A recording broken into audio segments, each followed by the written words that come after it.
Assalamualaikum warahmatullahi wabarakatuh. Perkenalkan, saya Nurlaili Rahmawati. Di video kali ini kita akan mengulas mengenai evaluasi bahasa Indonesia yang diampu oleh Ibu dosen Dr. Eva Eridia, Magister Pendidikan. Apakah kalian tahu bagaimana cara mengolah hasil tes dan juga non-tes? Jika belum, simak video berikut ini. Menurut Zainal Arifin tahun 2006, dalam mengolah data hasil tes ada 4 langkah pokok yang harus ditempuh. Pertama, men-skor, yaitu memberi skor pada tes yang dapat dicapai oleh peserta didik. Untuk memperoleh skor mentah diperlukan 3 jenis alat bantu, yaitu kunci jawaban, kunci scoring, dan pedoman konversi. Yang kedua, yakni mengubah skor mentah menjadi skor standar sesuai dengan norma tertentu. Yang ketiga, mengkonversikan skor standar ke dalam nilai, baik dalam bentuk huruf ataupun angka. Yang keempat, melakukan analisis soal jika diperlukan untuk mengetahui derajat validitas dan juga reliabilitas soal, tingkat kesukaran soal, dan daya pembeda.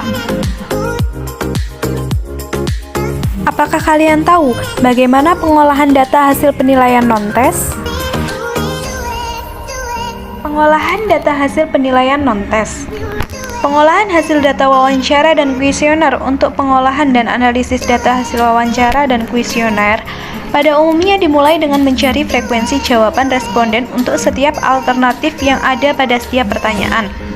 Frekuensi tertinggi ditafsirkan sebagai kecenderungan alat ukur tersebut.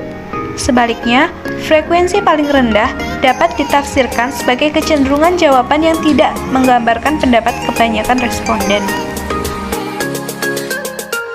Pengolahan data hasil observasi. Pengolahan data hasil observasi sangat bergantung pada pedoman observasinya, terutama dalam mencatat hasil observasi.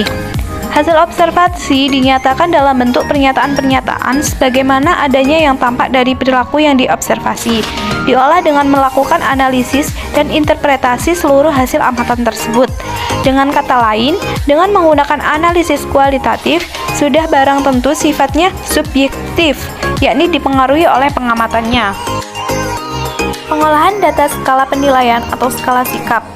Baik skala penilaian maupun skala sikap yang berbentuk skor atau data interval, pengolahannya hampir sama dengan pengolahan data observasi yang menggunakan skor atau nilai dalam pengamatannya. Sekian sedikit ilmu dari saya. Apabila ada salah kata maupun ucapan, saya mohon maaf. Saya Nurlaili Rahmawati, pamit undur diri. Wassalamualaikum warahmatullahi wabarakatuh.